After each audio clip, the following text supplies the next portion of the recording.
Perkenalkan, nama saya Kade Intan Lestari Dewi, nomor absen 15, kelas 11, OTKP 2. Di sini saya akan membahas apa itu sistem kepegawaian. Sistem kepegawaian memiliki arti yang lebih luas. Sistem kepegawaian juga mengatur tentang pengangkatan pegawai dan juga pengaturan sumber daya pegawai yang meliputi perencanaan, karir, pengendalian, dan lain sebagainya. Sistem kepegawaian meliputi yang pertama ada integrated system. Sistem kepegawaian yang tersentralisasi dilakukan oleh pemerintah pusat. Contohnya, pendidikan di Indonesia berpusat pada Menteri Pendidikan. Jika NIS kita hilang, datanya dapat dicari karena pusatnya ada di Menteri Pendidikan. Yang kedua, ada separated system. Sistem yang seluruh kegiatan administrasi kepegawaiannya dilakukan oleh pemerintah daerah. Contohnya, ada anggaran dana yang diotonomi khusus pemerintah daerah dan tidak ada sangkut paut dengan pusat. Yang ketiga, ada unified system. Sistem kepegawaian yang dilakukan oleh suatu lembaga di tingkat nasional yang dibentuk khusus untuk keperluan itu. Contohnya KPU, Komisi Pemilihan Umum.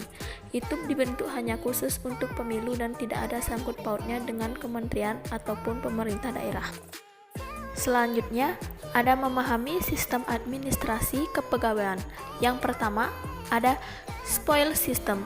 Pengangkatan pegawai sesuai keanggotaan partai. Contohnya, saya sebagai menteri dan menjadi kader Partai Merah. Lalu ada si A yang sama juga partainya dengan saya. Lalu dia dapat diangkat menjadi pegawai karena partainya sama dengan saya. Yang kedua, ada nepotism system. Pengangkatan pegawai didasarkan atas hubungan saudara atau kerabat. Contohnya, kakak saya sebagai pimpinan perusahaan, kemudian saya melamar di perusahaan tersebut, dan kemudian saya diterima dan dapat bekerja di sana. Yang ketiga, ada patronage system. Pengangkatan pegawai didasarkan atas keinginan membantu orang tersebut. Contohnya, saya sebagai pimpinan perusahaan, kemudian si A ingin melamar di perusahaan saya. Dengan cara menyogok, lalu ia diterima di perusahaan saya.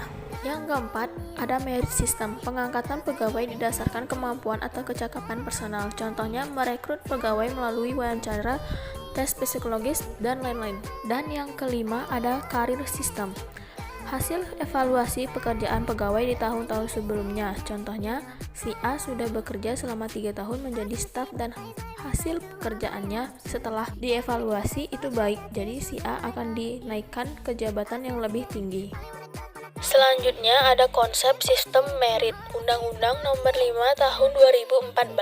Yang pertama ada pengorganisasian, membuat struktur organisasi. Yang kedua ada perekrutan dan orientasi, merekrut pegawai yang minat untuk bekerja di perusahaan itu. Orientasi pengenalan lingkungan kerja.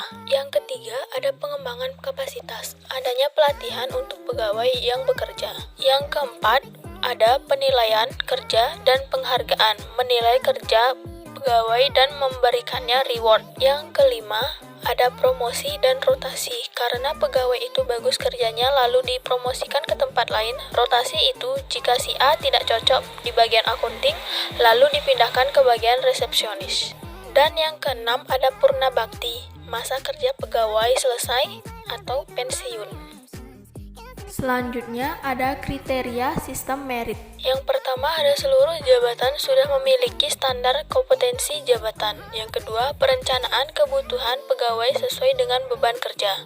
Yang ketiga, pelaksanaan seleksi dan promosi dilakukan secara terbuka. Yang keempat, menerapkan kode etik dan kode perilaku pegawai ASN.